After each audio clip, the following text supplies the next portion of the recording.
Well, hello everyone, I'm Chef D'Arcy of Flame Southern Barbecue and Circle Square Donuts. We are located in, let's call it beautiful downtown Chilliwack, right across the street from the CIBC with all the beautiful wildlife that you see downtown. We have been operating at Flame Southern Barbecue and Circle Square Donuts for about a year and a half now, since March 2019. And we are so thankful for the support we've got. What we do here is that we make food from scratch. We are so lucky in our area to use so many great ingredients. We use pork from Johnson's Local Quality. We use chicken from Kent's Chicken Coop. And for our donut side, we make all of our donuts from scratch by hand each and every morning. So today we're gonna have a little bit of fun. We're just gonna make you a really nice, quick, easy dish that you can do at home. It's perfect to take outside in this hot weather and just enjoy. So thank you for joining us, and we look forward to seeing you and sharing these recipes with you. So this afternoon, we're gonna make a beautiful dish that's inspired from the food in Missouri. We're gonna do a chicken fried pork chop that's been smoked. We've been smoking our pork chop with real wood. We use oak, pecan, and hickory here at Flame Southern Barbecue. We're gonna smoke this pork chop, and then we're gonna take it up and we're gonna do it in a chicken fried crust and then serve a local blueberry compote. So let's go to our smoker and grab our pork. Here at Flame Southern Barbecue, we only use the finest local pork from Johnson's Local Quality. Not only is it fresh, but it is perfectly cut and trimmed each and every time. What you want to do with your pork is you want to take it and rub it. We use our own special rub here at Flame Southern Barbecue. We rub our meats for at least 12 hours before they go on the smoker. And then you want to smoke it to at least 145 degrees. Even though it's going to be cooked again, this is the nice way to make sure that it's completely safe. Okay, so the first thing we're going to do is make a little bit of a fried chicken crust. This is a recipe that you can use for everything again. We're going to use it in our pork chop, but I will tell you that you can do onion rings with it. You can do everything you want with it. So it's really versatile. Even if you're a vegetarian, but you still want to eat something that's bad for you, you can do a chicken fried eggplant and make it that way. So you can be unhealthy like the rest of us people. So the first thing we're going to do to make our crust is we're going to take 4 cups of all-purpose flour, just put in a container. We have got 4 tablespoons of paprika. Smoked paprika is even better. I love it. Whatever you want, you can put it in there. 2 tablespoons of ground pepper. 1 tablespoon of granulated garlic. 1 tablespoon of one of my favorite things, ground mustard. I use this in everything. Well, not my donuts. We used half a tablespoon of cayenne. Normally I would use more, but this is in the South, so we'll keep it at half a tablespoon just to make sure that no one wants to hit me that way. We also have a tablespoon of salt. You can cut it back even more. I don't like our food that's salty. I don't want a salty fried chicken, so we'll cut it back just a little bit. And then we have half a tablespoon of baking powder. We're just gonna put this all together and we're gonna blend it up really well. Make sure all the spices are all blended. And the best thing you can do is honestly just take a little piece and fry it up on your own and see if it's to your liking and adjust it. If you want a little bit spicier, just add a little bit more spice. You want a little bit more salt? Shame on you, I'm telling your doctor. Otherwise, you know what? Just blend it up and we are ready to go. Other thing that you want to have ready is buttermilk, because it's not Southern food without buttermilk. So we have got a whole bunch of buttermilk just to make sure that there's more of you to love each and every day. So with that, let's get ready to fry up some pork chops. So now the fun part, we're gonna cook with alcohol, but because we care, we're gonna make sure we taste it to make sure it's okay, because I care about your health and happiness. So we're gonna turn on our burner. Let's get this high heat, because that's better. We're using an induction burner, but whatever you want to do, just have it fairly high heat. We're gonna get a little bit of canola oil in our pan, just about a half a tablespoon, just to make sure it's there. And we're gonna add 1 cup of just diced red onions. This will take a little while, but what you want to do is you want to caramelize your onions. You want to bring great color to them. Let them get all nice and happy in your pan and fall in love in there. So we're just gonna let these simmer for a little bit.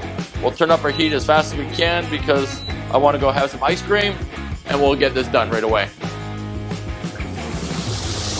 Now, with our compote, we are using this amazing, one of our local wineries, Ripple's Winery, and it is a blueberry port. Now, because we care about you, we're going to test a little bit of this. Smells great, and that tastes like seconds. So this is going to be fantastic. It's a local blueberry port. I've never seen anything like it in my life, and it will go absolutely amazing with our pork chop. You could use this, by the way, reduce it down, pour it over ice cream, and you may get a wedding proposal if you do that. So that would be really quite good. Don't worry about the beeping, that's just my pacemaker. So we're gonna simmer this up. We're gonna get some great color to this, and then what we're gonna do is we're gonna add 2 cups of local blueberries. And that's one of the great things, is that we are so blessed with all these amazing ingredients in our area. So we try to use them all the time in our cooking and with what we do. You want to wait till your onions show lots of nice color in the pan, because you're going to take that color off with the port, and that's going to deglaze the pan with your port and your blueberries. Okay, so our onions are getting all nice and happy in there. They're getting some great color, and what we're going to do now is add half a cup of sugar. We're going to stir this around beautifully, and then we're going to add our 2 cups of blueberries immediately after that.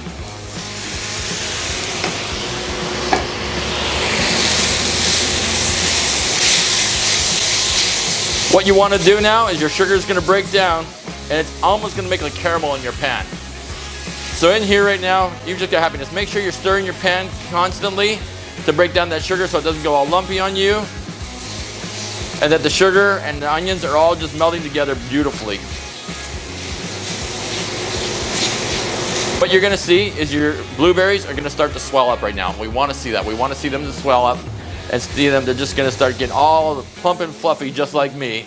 And then what we're going to do is we're going to add our blueberry port and just a little bit of spice and let it reduce. And right about then, you're going to start to hear angels kind of going, ah, and that's them singing with happiness. So this should be a really amazing thing.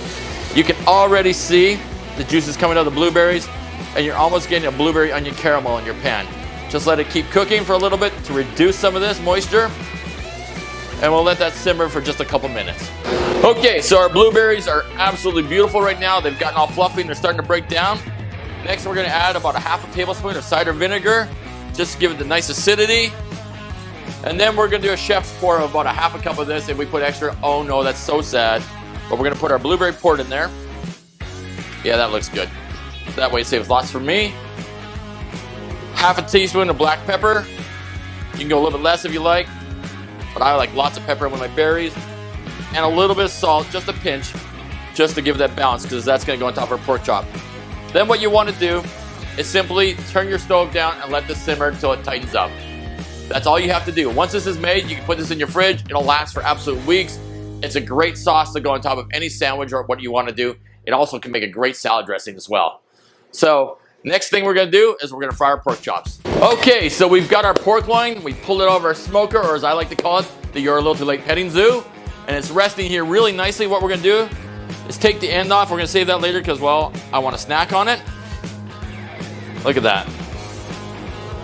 That is beautiful. I am getting teary-eyed doing that. And we want to cut it fairly thick because we don't want it to be dried.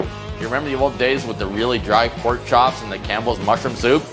We never go near those days, folks. Those were bad memories, okay? So don't do that. Cut it about 3/4 of an inch thick. And we're going to cut a couple medallions for sandwich because in Missouri, they don't like things skinny. And we're going to take our pork chops now and we're going to get ready to chicken fry them. Okay, so now this is a friendly reminder. Please wash your hands. Isn't it amazing that it took COVID to remind everyone to wash their hands a lot? But in the kitchen, wash your hands, wash your hands, wash your hands. Between every step, please wash your hands to make sure you're not cross-contaminating and doing that way. So we washed our hands. They're nice and clean. We've got our pork loin. What we're going to do here is we're going to go to the dredge that we made. We're going to put it in there. Make sure it coats it all nicely around. Put the other piece in there. Pat it down. Get it all in there. And then we're going to let it go and swim in the buttermilk. Drop it down in there.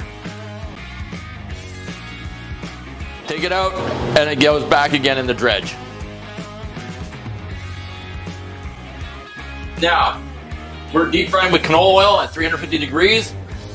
If you do not have a deep fryer, you can use a pot, but please be really careful for flame ups that way. Have a thermometer so the oil does not get too hot, and fry at 350 degrees. If you can, do this outside if you don't have a hood. So now we're gonna take our crusted pork chops and we're gonna put them in our fryer. Our pork chops are already cooked. The benefit of that is one, it's a lot safer, but two, it's not gonna be as oily because it's not in the oil very long. So we're gonna simply fry for about 3 to 4 minutes.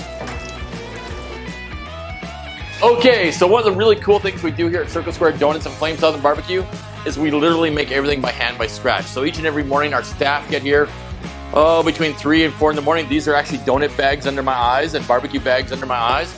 So we get here and we mix our dough and for our buns and as well as our donuts by hand in a small bowl by scratch each and every morning.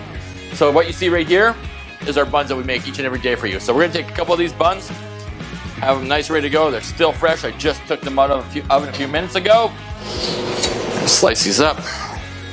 You can toast them if you want, but they're so fresh you don't need to. In the South, mayo is a religious thing, so do not skip the mayo. White bread and mayo. Okay, this is not health food, this is Southern food. Open this wide up because we're gonna make these some big old sandwiches. Put lots of mayo on there. Oh. We're gonna take 2 of our beautiful fried pork medallions. You can see how nice and crispy they are.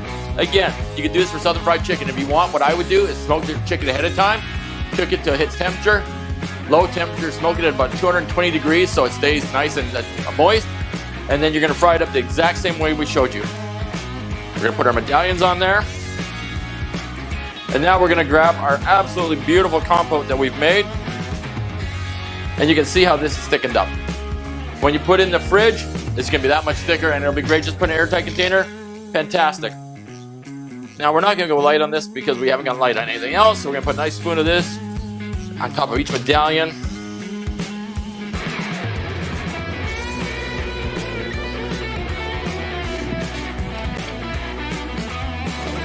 And there you go. We have Southern fried smoked pork chops with a local blueberry compote. So thank you for allowing us to serve you. Thank you for allowing us to do this. We invite you to see us at Flame Southern Barbecue, Circle Square Donuts. And anytime you have any questions about barbecue, please shoot us a line. We'll take care of you. Have a great day, folks. Thank you. Stay safe.